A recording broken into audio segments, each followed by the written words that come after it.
வேலை இல்லாத இளைஞர்கள் இந்த செயல்பாட்டில் இறங்குறாங்கன்னா ரொம்ப அடிபட்டுருவார் போல சமூக ஆர்வலர்கள்னால.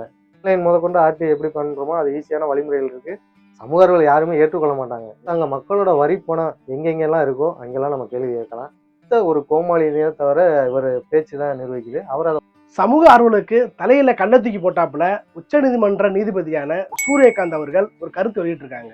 என்னன்னு பாத்தீங்க அப்படின்னா, தகவல் உரிமை சட்டம் 2005, அதாவது ரைட் டு இன்ஃபர்மேஷன் ஆக்டை எப்படி வேலை படிச்சு முடிச்சுட்டு வேலை இல்லாதவங்க இந்த மாதிரி ஒட்டுண்ணி போல நம்ம அரசாங்கத்தை சிஸ்டத்தை ஷேக் பண்ற மாதிரி கேள்வி எழுப்புறாங்க. அது முக்கியமா வேலை இல்லாத பட்டதாரிகள் இந்த வேலையை பண்றாங்க அப்படின்றத கருத்து வெளியிட்டிருக்காங்க. அதை பத்தி நம்மோட இணைஞ்சிருக்கிறது பாலா அவர்கள், சமூக ஆர்வலர்கள்.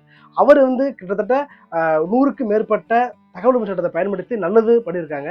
அவங்ககிட்ட ஒரு சில கேள்வி எழுப்ப போறோம். இது அவருடைய உட்கருத்து என்ன, இந்த கருத்துக்கு பின்னாடி என்ன இருக்கு அப்படின்றத இந்த பதிவுல விரிவா பார்க்க போறோம். வாங்க வீடியோக்குள்ள போயிடலாம். அதுக்கு முன்னாடி என் சேனலை புதுசாக பார்க்குறீங்க அப்படின்னா சப்ஸ்கிரைப் பண்ணி பெல்லைக்கை தட்டி விட்டுங்க. அப்போ தான் இது மாதிரி பதிவு தொடர்ந்து கிடைச்சா இருக்குங்க.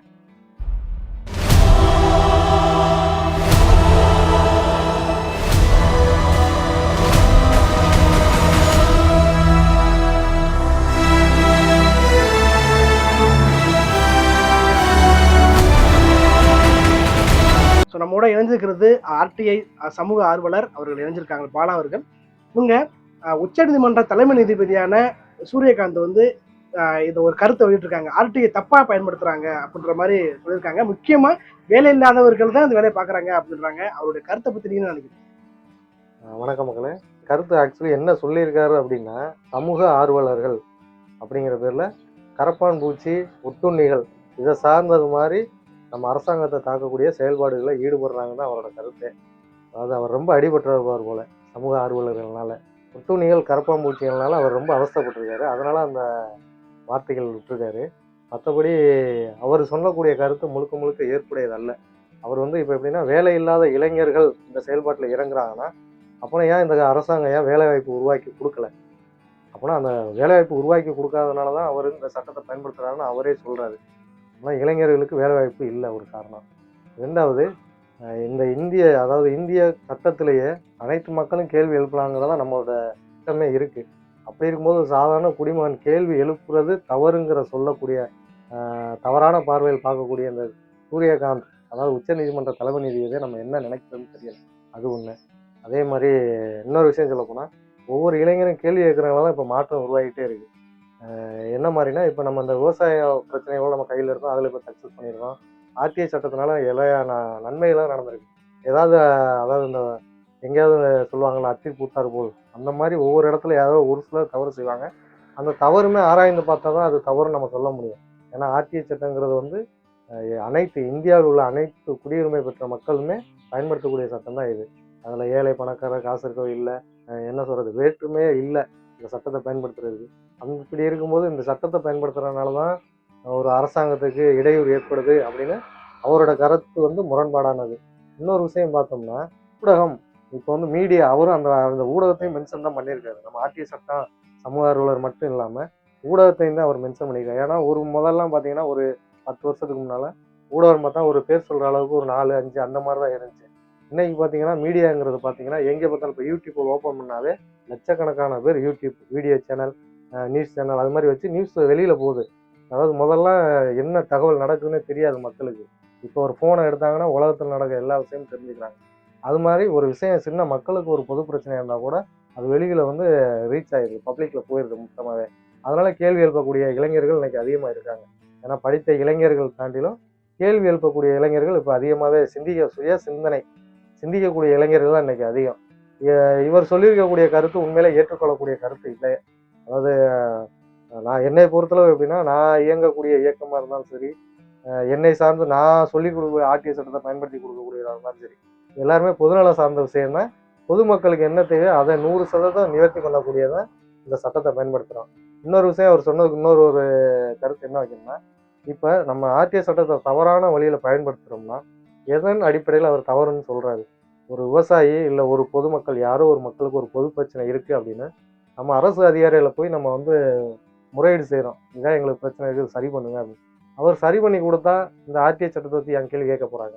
அவர் அந்த வேலையை செய்யாதனால தான் நம்ம ஆர்டிஐ சட்டத்தை பயன்படுத்தி இந்த வேலை செய்ய முடியுமா முடியாதா, இல்லை எந்த மாதிரி இதை செயல்படுத்தலாம், என்னென்ன திட்டங்கள் வச்சுருக்கீங்க, இல்லை அரசு இது வந்து மக்களோட வரி பணத்தை வந்து கணக்கு கேட்கறது வந்து தவறே கிடையாது. அது வந்து நல்ல விஷயத்துக்கு பயன்படுத்துகிற வரைக்கும் எல்லாமே நன்மையாக தான் இருக்குது. இதில் என்னன்னா இந்த வரி பணத்தை ஏய்ச்சி ஊழல் செஞ்சு சேர்த்து வச்சிருக்கவங்களுக்கு தான் இது பிரச்சனையே. ஏன்னா அடுத்து நம்ம கேள்வி கேட்க அவரால் தப்பு செய்ய முடியாது. அதை வந்து ஒரு மலுப்பல் கூடிய பதிலாகவே தலைமை நீதிபதி அதாவது உச்சநீதிமன்ற தலைமை நீதிபதி இந்த அறிக்கையை கொடுத்துருக்காரு. இது வந்து பெரிய அளவில் ஒன்றும் இல்லை, அவரே திரும்பி இதை வாபஸ் பெற்றுவார்.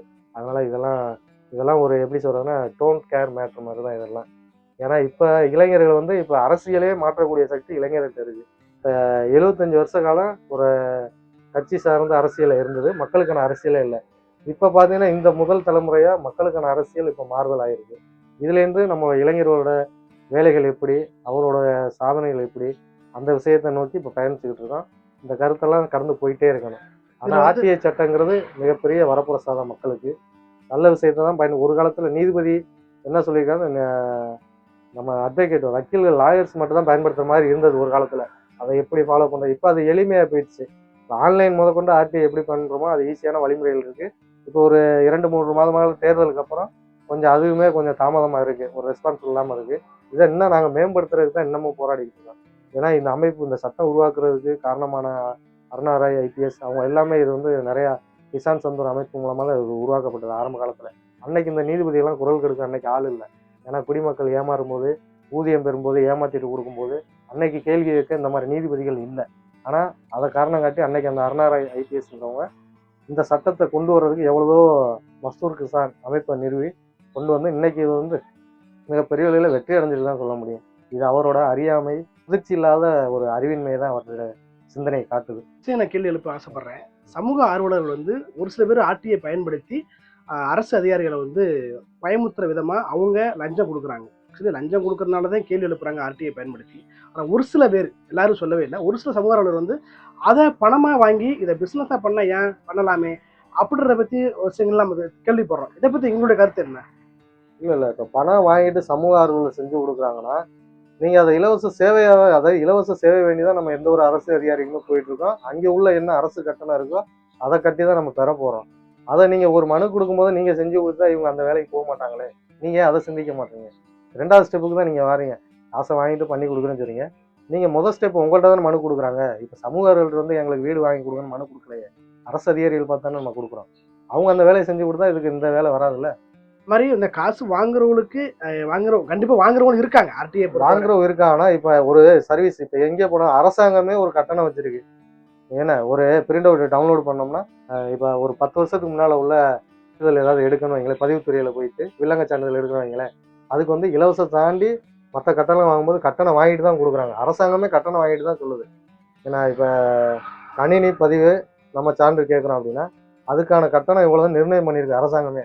அதை வாங்கிட்டு தான் அரசாங்கமே கொடுக்குது. அப்படி இருக்கும்போது ஒரு தனி மனிதர் அவருடைய வேலைகளை விட்டுட்டு ஒரு பொது விஷயத்துக்காண்டி இன்னொருத்தரோட வேலைக்கு என்ன செய்யலாம் அப்படின்னு அவரோட ஒரு நாள் ஊதியத்தை கணக்கு பண்ணாலே அந்த இது வந்துடும். அவரோட வேலை வாய்ப்பு எல்லாத்தையும் விட்டுட்டு தான் அந்த வேலையை செஞ்சு கொடுக்குறாரு.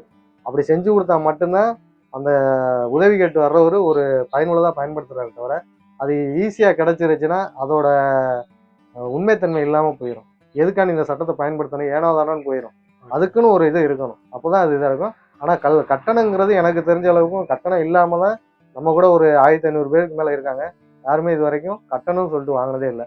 அவங்களோட அன்றாட ஒரு நாள் வேலைக்கு போனால் என்ன, இது யாராக இருந்தாலும் வேலைக்கு போனோன்னா ஒரு சர்வீஸ் இருக்குது, அதுக்கான சம்பளத்தை மெயின் பண்ணி தான் போக்குவரத்து செலவு இருக்குது. அதை பயன் பண்ணி அது வந்து அவங்களுக்கு என்ன பிரச்சனையோ அவங்க அதை சரி பண்ணிக்கிறாங்க. அதை வந்து தனி மக்கள் என்ன செய்கிறாங்களோ அதை கேள்வி கேட்கல. நான் ஒரு அரசு அதிகாரியாக இருந்தால் அந்த பணத்தை கேட்டால் தான் தவறே தவிர நீ வந்து ஒரு குடிமக்களுக்கு உதவி செய்கிற அந்த ஒரு முரண்பாடான கருத்தில் வராது. ஆர்டிஐ பொறுத்தவரை தனிப்பட்ட பிரச்சனைக்கு அதை பயன்படுத்துறதா இல்லை பொது நலத்துக்கு பயன்படுத்துறது, இதில் எது முக்கியம்ன்ற சொல்ல விரும்புறீங்க? பிரச்சனைகளில் பொது பிரச்சனை தனி பிரச்சனை இருக்குது, இல்லாமலாம் இல்லை. தனி பிரச்சனையை தீர்க்கிறதுக்கும் கவர்மெண்ட்டுக்கிட்ட தான் போகணும், பொது பிரச்சனையை தீர்க்கிறதா இருந்தாலும் கவர்மெண்ட்டுக்கிட்ட தான் போகணும்.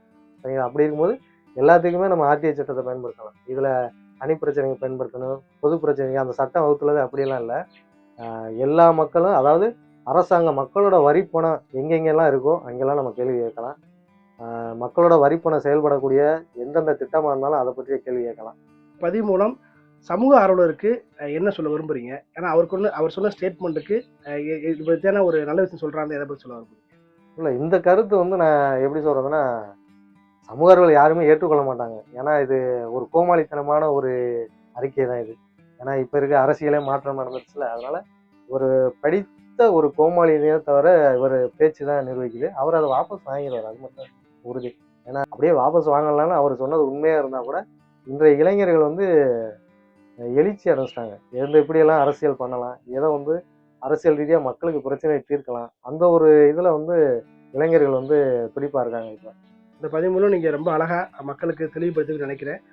இதை வந்து எல்லாரும் புரிஞ்சுக்கணும். அவ்வளவுதான். ஆர்டி எதுக்கெல்லாம் பயன்படுத்தணும், எதுக்கெல்லாம் பயன்படுத்தக்கூடாது, யாருக்கு பயன்படுத்தணும், எப்படி பயன்படுத்தணும் தெரிஞ்சுக்கணும் அப்படின்றத பத்தி நான் இந்த பதிவு மூலம் சொல்ல விரும்புறேன். ரொம்ப நன்றி பாலா. நன்றி.